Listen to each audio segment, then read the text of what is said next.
all things mental health and, more importantly, what it takes to become mentally healthy.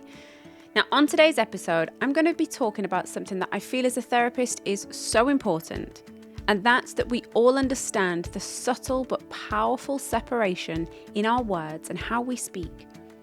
Now, have you ever found yourself saying, I feel anxious, or I have anxiety? Now, on the face of it, these phrases seem to convey the same thing.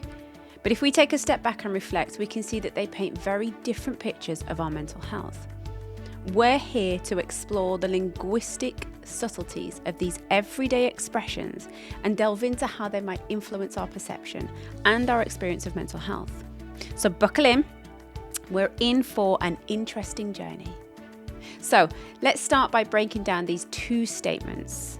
I feel anxious. Now this tells others we're in a state of anxiety at the present moment, like catching a cold or tripping over the cat. It's a temporary state. It's unpleasant, but it isn't forever. It's a visitor, not a permanent resident. Now contrast this with I have anxiety. Now here we're suggesting a degree of ownership, like owning a pet or a favourite mug. We have something that is persistently with us. Now the phrase implies a more enduring chronic state, an anxiety disorder. And while it doesn't mean we're continuously in the grip of anxiety, it does suggest that anxiety is a frequent visitor popping in uninvited when we least expect it. So where does this anxiety go when we're not feeling it? Well, if we say I feel anxious, it's like a cloud passing over the sun. It obscures the light for a while, but then it drifts away. We might feel relieved, lighter, and freer. Now, in the case of I have anxiety, it's not about the anxiety disappearing, but about it lying dormant. Think of it as a curled up cat in the corner. It's there, but it's not causing trouble. And it could spring into action at any moment. It's a part of us, even when it's not active. Now, the key point here is how our words shape our perceptions and experiences. The language we use around mental health doesn't just affect how others understand us, it also shapes how we understand ourselves. I have anxiety might inadvertently reinforce the belief that our anxiety is an unalterable part of our identity. Now, I feel anxious underlines the changeable nature of emotions, offering a sense of hope that things can and it will shift. And this doesn't just apply to anxiety. It's equally relevant to depression, ADHD, and other mental health conditions.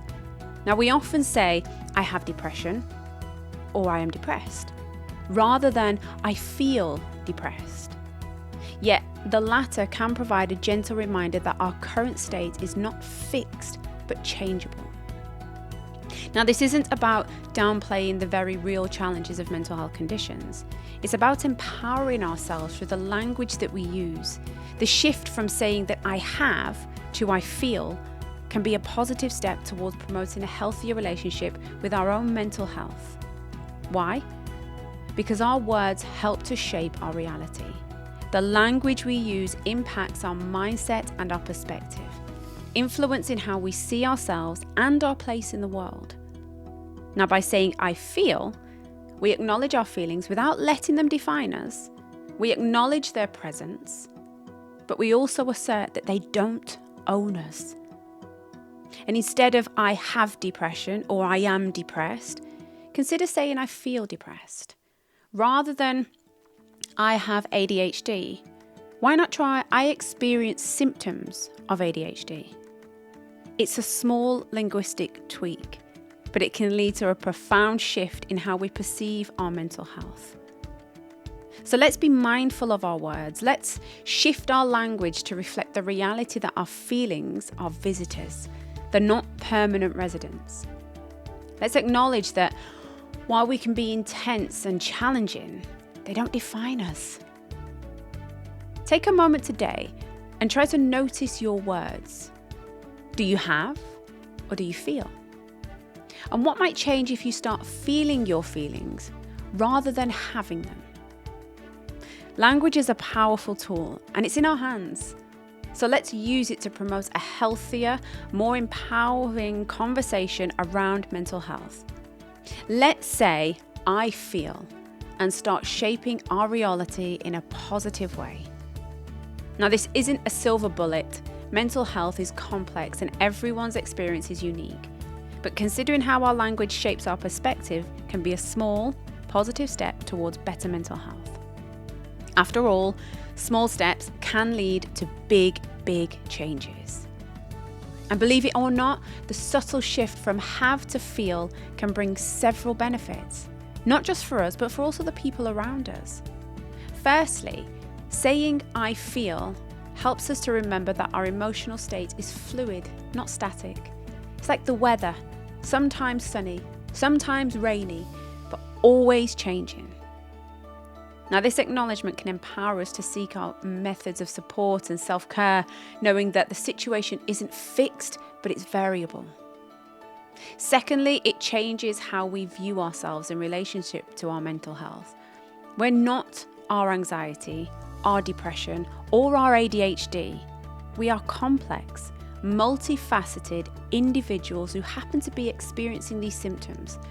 And by saying I feel anxious, I feel depressed, instead of I have anxiety, I have depression, we place ourselves separate from these conditions as opposed to feeling defined by them.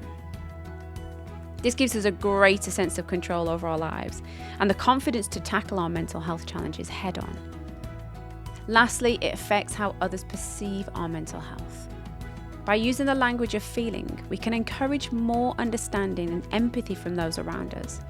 We open up the conversation around mental health, promoting a healthier dialogue that recognises the transient nature of our emotional states. Let's consider the fact that many of us seek therapeutic help. This action itself is a powerful testament to the concept of feeling rather than having.